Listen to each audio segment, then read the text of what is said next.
back to the channel. It's your girl, MsBrownCali, and thank you for tuning in. If you have not done so, please subscribe to the channel. Make sure you hit the notification bell so you know when I post my next video. Let's get into this review. So the ladies are back from Portugal, and Karen has had her wig shift party, launch party, introducing her new product line. And now this week they're planning for Christmas. They're planning for Christmas parties. Robin is throwing a get together for friends and family. And Juan is supposedly going to propose. At least that's what Ashley has told her husband, which Michael does not think this is going to happen based on whatever he knows about Juan. So let's talk about these ladies. Let's talk about Ashley and Michael. I didn't like how they did a recap of the previous last episode. I didn't like how Ashley allowed her mom and uncle to chastise her husband. I thought that was completely inappropriate. I understand that your family feels some type of way because your husband cheated on you, but to me, that's crossing the line. You need to keep your marriage between you and your spouse. No matter how they felt, they could express those feelings to you. It goes to the extreme when you start allowing them to express it to your spouse. And I just didn't agree with how Ashley handled that situation. I didn't agree I really didn't agree with what the uncle had to say. I didn't agree with the whole thing. It just didn't sit right with me. I don't feel that that's what family needs to do. They are interjecting themselves in the marriage too far. It started off with Giselle showing how Jamal stood them up for the photo shoot for the Christmas cards. The girls decorating the tree, and she's telling them this and that, and how he's going to be staying with them. And really, it seems really fake. Nobody's here for it. What I don't understand is why keep pushing this narrative? Like, why keep discussing it with the girls? They're not here for it. Did Dad show up? Then just let him show up. Like, why keep saying he's going to do this, he's going to do that?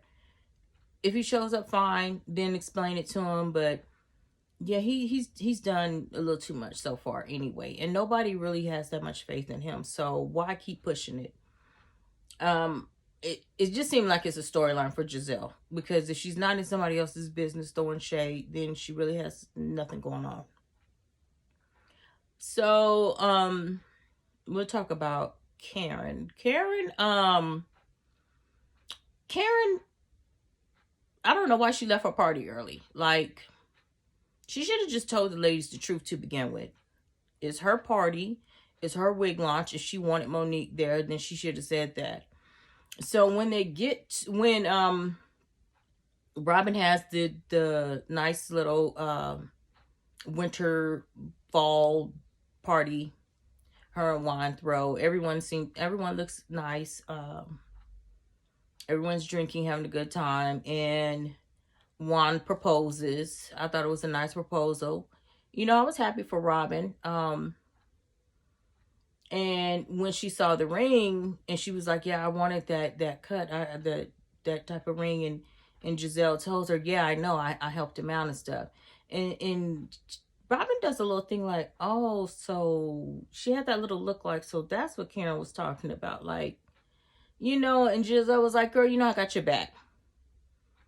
You got her back, but you was still shady by showing the post of you at the jewelry store on your Instagram. So this is my thing about Giselle. I don't know if Giselle knows how to be a friend.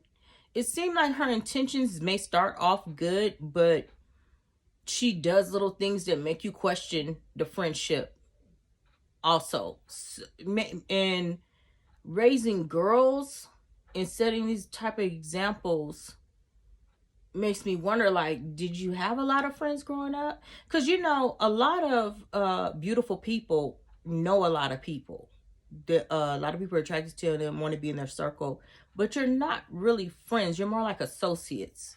So I'm wondering, do you really know how friendship goes? I think it was wonderful of her to help Juan pick out the ring for Robin.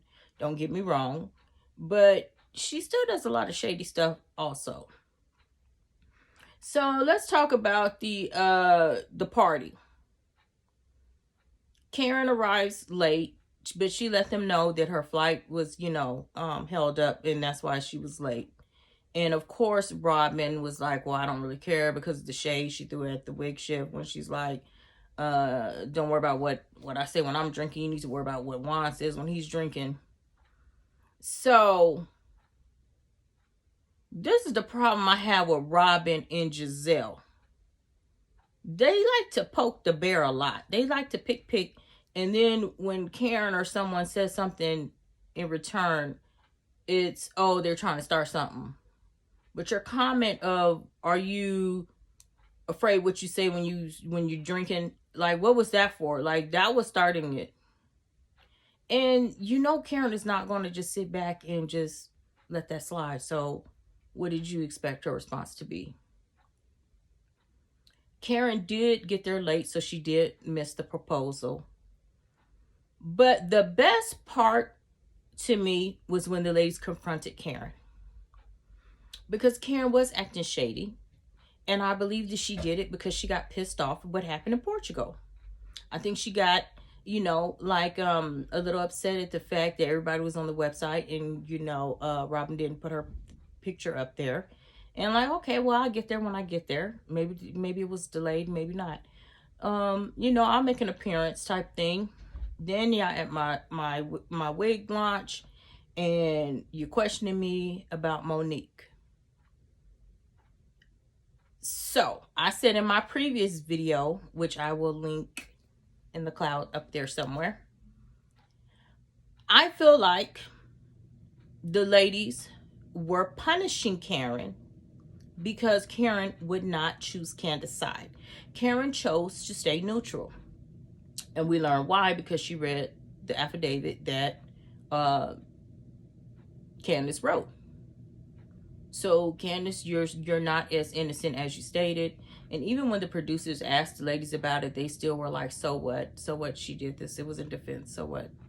Clearly, it was not in defense. Because when they did show Monique, they did interview her in the confessionals and stuff. So I'm glad they did at least let her appear this episode. And they showed her going to her therapist. I didn't really agree with the therapist with writing Candace a letter. Like, why would I write her a letter and we have legal matters going on? To me, that made absolutely no sense. Like, am I supposed to write this letter and then burn it up afterwards? Because she's never going to get it. So why would you tell me to do that when that can jeopardize my case? And for the record, I'm team Monique. I feel like Monique did nothing wrong. I felt like Candace is the aggressor, and she started the whole thing.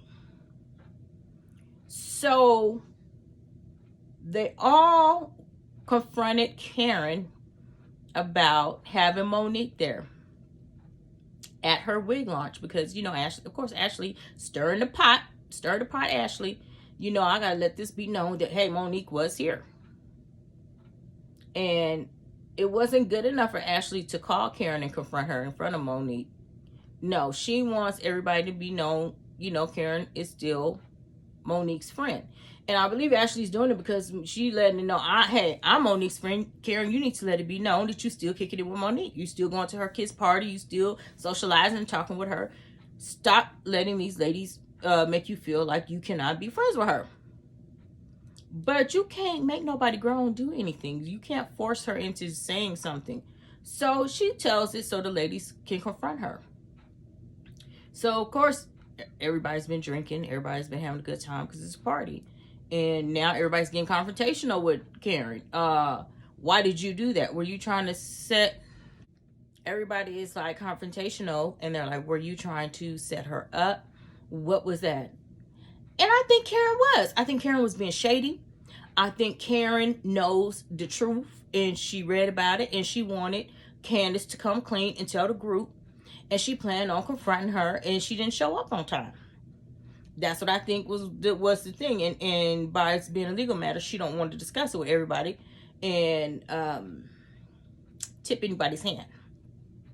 So I think that's why Karen did it, and I think she thought about it, or someone said something to her like, hey, we don't want no problems here. We don't want no confrontation. This is not going to look good if these ladies get into it here.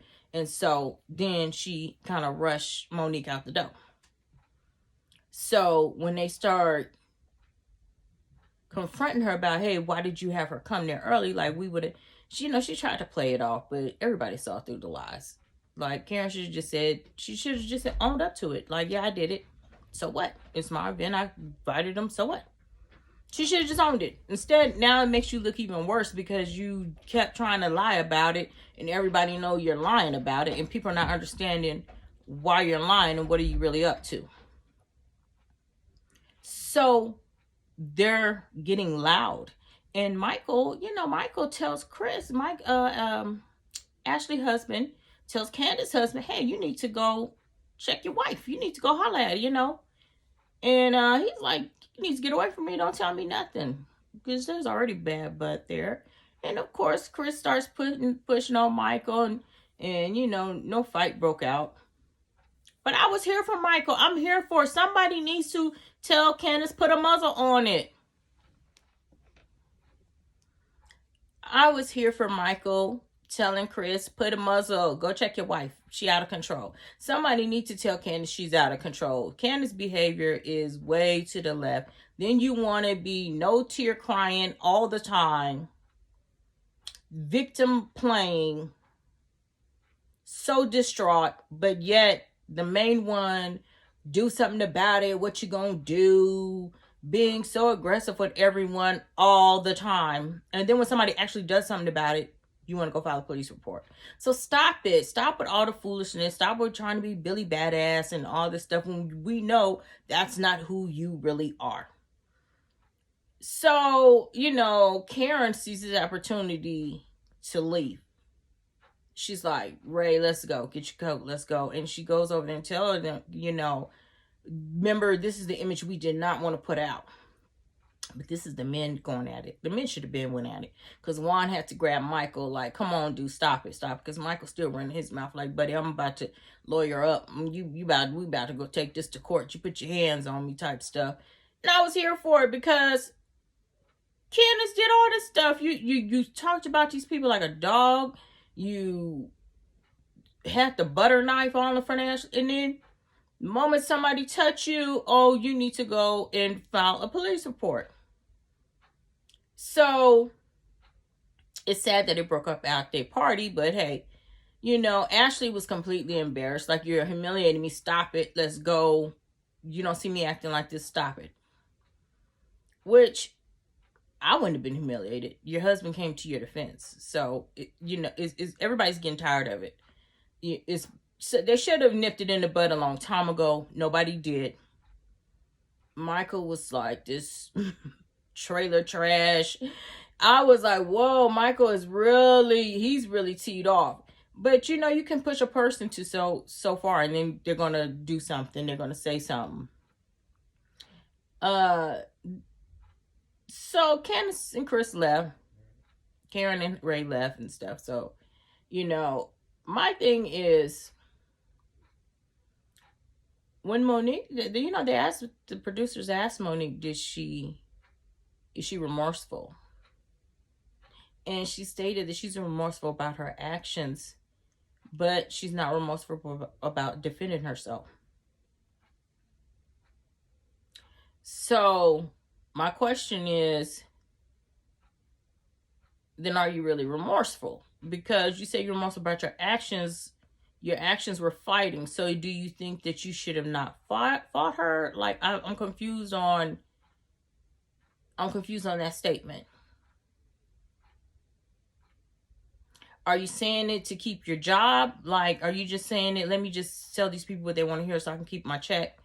Because if that's the case, you should have did that a long time ago. If that's what you're gonna do, you should have just said that from the beginning if you was gonna play that role. So I'm confused on that statement she made. So what actions do you think you should have taken? Do you think that you should have walked away? Then there would have been no need to defend yourself. I'm confused. So Karen and Ray, they something else. Karen's something else. Karen just should have owned it, you know. Giselle was the main one. I feel like, so what? Wendy was so excited when Juan proposed. Wendy was so instigating the whole time. The ladies were arguing with Karen. And this is the thing that kills me about Wendy. For her to have 4 degrees, I know you had to take some type of psychology, sociology, some type of class where you should have a better understanding and not be so quick to come to Candace's defense all the time. And not be so quick to overlook everything that Candace has said and done. I'm confused on why everyone feels that what Candace did is absolutely nothing. I don't get it. You was on social media calling Ashley a roach. Like, is this behavior acceptable? So long as you talk about people like a dog and stuff, at what point do you think that it's not going to escalate? You getting up in someone's personal space, still talking trash, at what point did you not think that was going to escalate into an altercation? I don't understand. What was your goal? What was your goal? Because to me, your goal was for her to go upside your head so you can get her removed off the show. To me, that was the whole goal. And I believe Giselle and Robin was in on it too. And they were picking the whole time because nobody tried to break it up. They just kept letting it go. And Wendy is just like, well, I'm going to be on their coattails because I want to be on the show. But something about Wendy just rubs me the wrong way. It's like you're so busy defending Candace, but you can't even defend yourself to your mama. Why? Why is it that you can't stand up to your mama? Even when you had the little talk with her in the pumpkin patch, you still was looking like a little girl.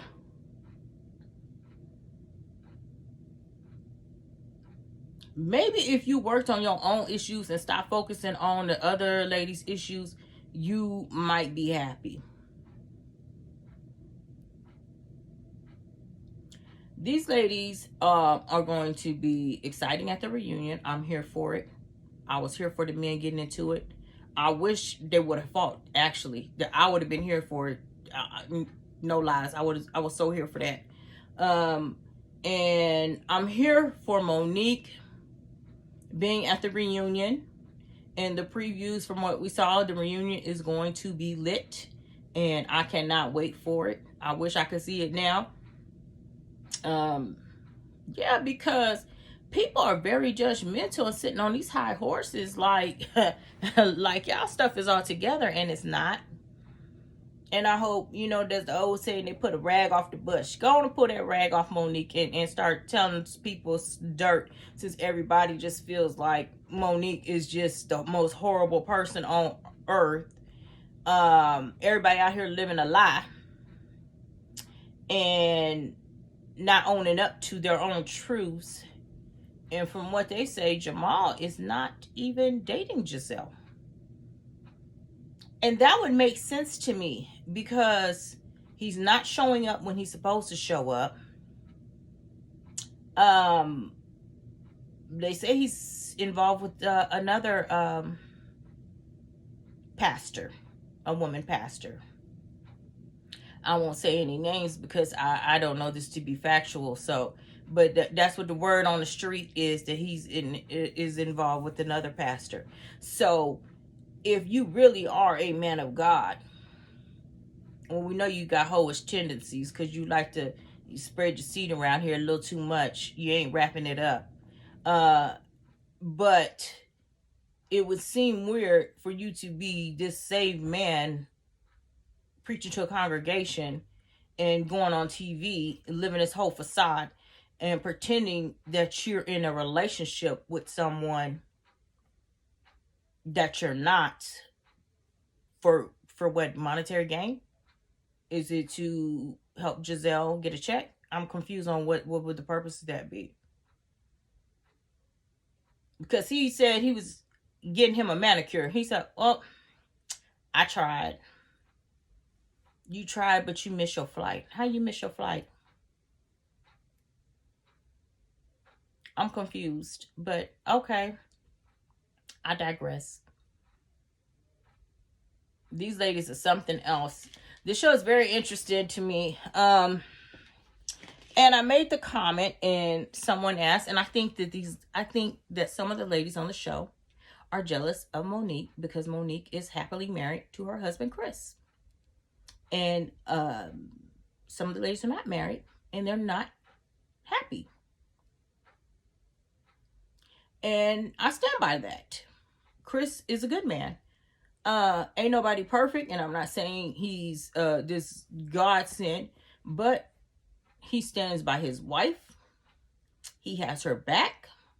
He is showing that, and he's letting that be known. Whether Monique is right or wrong, he's still there for her. They're still married. They're not pretending to be married. They're not pretending to be in a relationship. And yeah, I still stand by that. And as far as the other ladies go, we'll just see what this reunion brings. Because Candace wants to play victim. The judges saw through that. And that's what Monique said in the confession. They saw that this was a fight. In her own statement, she said she threw the wine on her and stuff. But if you see, there is a video going around. It really did look like Giselle snatched her by her shirt. Somebody snatched her. This is why she keeps saying she don't have no remorse, because she felt like she was attacked first, and that's why she struck her. Why would you have remorse for that if you feel like you were defending yourself? That's why she keeps saying what she's saying. But everybody wants her to be remorseful. But why would you be remorseful if you feel like somebody just snatched your ass up in your shirt and threw a drink on you? Who's going to be remorseful for that? I'm going to end this video on this. Leave a comment below. If you haven't, please subscribe to the channel. Let me know, are you Team Monique or are you Team Candace? Who do you think is right or wrong? And if you've seen the police report, do you still think that Candace was innocent, or did she provoke the fight? Let me know. Until the next one. Peace.